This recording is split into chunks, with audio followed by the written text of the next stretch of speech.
संबंधों के ताले को क्रोध के हथौड़े से नहीं, प्रेम की चाबी से खोलिए, क्योंकि चाबी से खुला ताला बार बार काम आता है और हथौड़े से खुला ताला फिर कभी काम नहीं आता।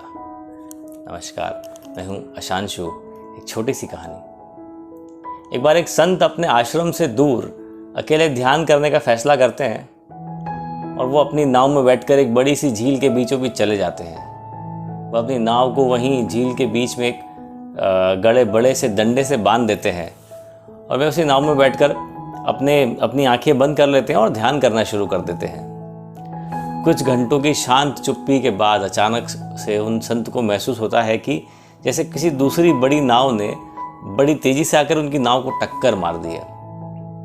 अपनी आंखें बंद किए हुए ही वे अपने क्रोध को बढ़ता हुआ महसूस करते हैं और जब वह अपनी आंखें खोलने ही वाले होते हैं, वह अंदर से उस दूसरी नाव पर चिल्लाने के लिए पूरी तरीके से तैयार होते हैं। लेकिन जब वो अपनी आंखें खोलते हैं तो देखते हैं कि यह एक खाली नाव है जिसे शायद उसके मालिक ने झील के किनारे बांधा नहीं था और शायद वो पानी के बहाव के साथ आकर उन संत की नाव से टकरा गई होगी।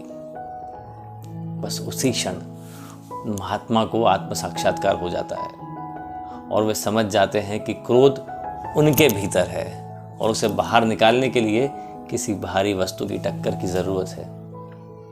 उस दिन के बाद से जब भी वे किसी ऐसे व्यक्ति से मिलते जो उन्हें परेशान करते या उन्हें क्रोधित करते, तो वे खुद को याद दिलाते कि दूसरा व्यक्ति केवल एक खाली नाव है और गुस्सा मेरे अंदर है।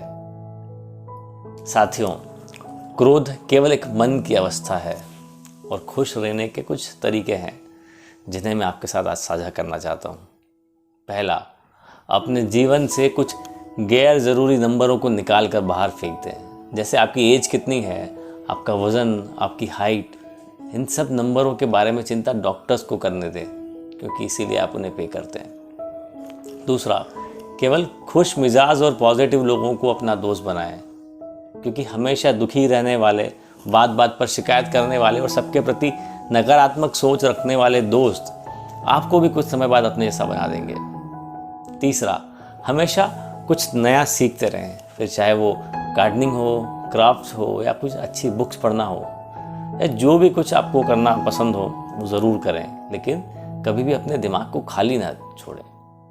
आप लोगों ने वो कहावत तो सुनी होगी, खाली दिमाग शैतान का घर होता है, और उसी घर का नाम होता है चिंता, तनाव और डिप्रेशन। चौथा, रोज़ छोटी छोटी चीज़ों में खुशी ढूंढने की कोशिश करें, क्योंकि एक दिन अचानक कुछ बहुत बड़ा अचीव करके आप ज़्यादा खुश नहीं हो पाएंगे, क्योंकि खुश रहना एक आदत होती है और इसे धीरे धीरे डेवलप किया जाता है।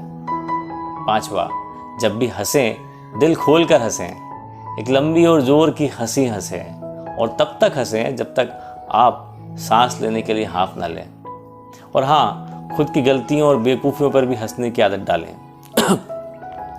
सिक्स्थ, एक बात आपको दिमाग में बैठानी होगी कि दुख सबके जीवन में होते हैं और दुख को सहन भी उसी इंसान को करना पड़ता है। इसलिए जब भी दुखी हो तो रोएं, बहुत रोएं, लेकिन उस दुख से चिपक कर ना रहें।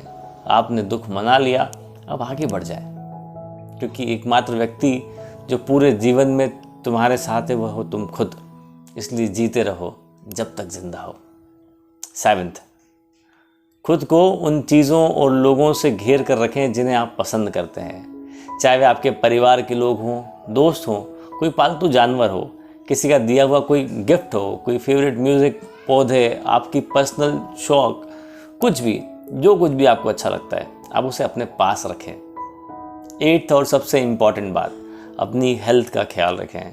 अगर आप हेल्दी और फिट हैं तो इसे मेंटेन रखें, यदि आप अनहेल्दी हैं तो उसे ठीक करने की कोशिश करें।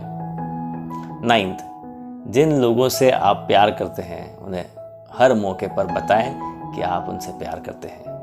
और हमेशा याद रखें कि जीवन को हमारे द्वारा ली जाने वाली सांसों की संख्या से नहीं मापा जाता, बल्कि उन खूबसूरत पलों से मापा जाता है जो हमारी सांसों को थाम लेते हैं।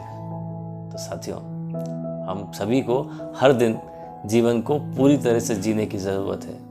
इसलिए किसी भी चीज़ की चिंता न करें, हर चीज़ के लिए प्रार्थना करें और जो कुछ भी आपके पास है उसके लिए शुक्रगुजार रहें। हर दिन एक नया जीवन देने के लिए ईश्वर का धन्यवाद करें। और हाँ, आपको अगर मेरी बातें पसंद आई हों तो प्लीज़ इस वीडियो को लाइक और चैनल को सब्सक्राइब ज़रूर कर दीजिएगा।